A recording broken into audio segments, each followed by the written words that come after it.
I was a little nervous, and as I considered what in the world I would talk to you guys about, one story kept coming to mind. Oh, the Places You'll Go by Dr. Seuss. But during Bethany's speech, I already thought of another just for the sake of saving you from the boredom of hearing about the same story twice. I don't know how many of you know this, but I used to play baseball. I know I may not look that athletic, but I swear it's just because of this gown. It's not very flattering for the physique. But anyway, back when I was 9 years old, my baseball team made it to the semifinals. If you're trying to imagine this along with me and you don't know what I looked like when I was 9, well, I was a little cuter, a little more blonde, and about the same height. But back to the story. We're in the semifinals, and it was a tough game. I swear to you the score flip-flopped more than John Kerry in 04. And in the bottom of the last inning, my team was down by 1 run.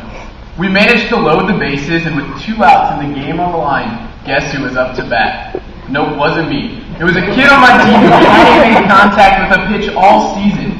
It took him about 3/4 of the year to work up the courage to swing, and once he did, it didn't even matter. He whiffed about as badly as, well, I did sophomore year when I got cut from Snyder's team.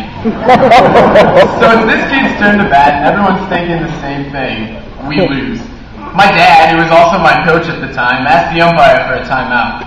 I remember watching him and thinking he was going to try out the old cliche, I know you can do it, you know you can do it, let's hit the ball kind of speech. But he didn't.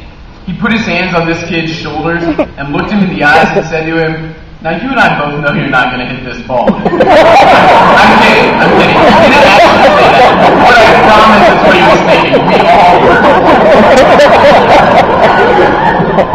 But instead of telling him to take a big swing and to hope for the best, my dad gave him these words of advice. I want you to get in that batter's box, and I want you to stand as close to home plate as you can. And I want you to stick this elbow way out. And I want you to be tough and not move. Well, the kid did exactly that. He walked to the plate, got as close as he could, stuck out his elbow, gritted his teeth, and got plunked by the first pitch. He trotted the first, the time run trotted home, and we went on to win the game. Now, I'm sure there were some of you, as I was telling that story, that thought the kid up to bat was going to get lucky and hit the ball for the first time, that he was going to rip one up the middle and win the game for us, that he was going to be successful by conventional standards. But like my dad explained to me after the game, sometimes getting hit is no better or worse than getting a hit. You see, we've been taught so often that there's only one picture of success. We look at doctors, at lawyers, at CEOs, even at Hollywood's finest, and we're somehow beguiled into thinking they epitomize this achievement. And as we go on our way to pursuing the things that will shape the rest of our lives, we must remember exactly what I learned on that baseball field when I was 9 years old. Victory comes in so many different fashions.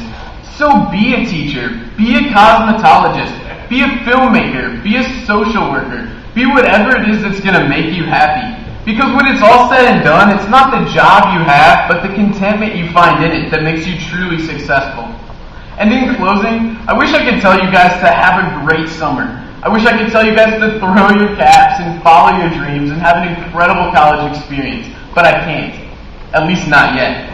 All I can tell you is to fight senioritis, to enjoy your 20-page research papers, your AP test, your final exams, and the last few weeks of your high school experience. Thank you all, and I'll see you all again at commencement.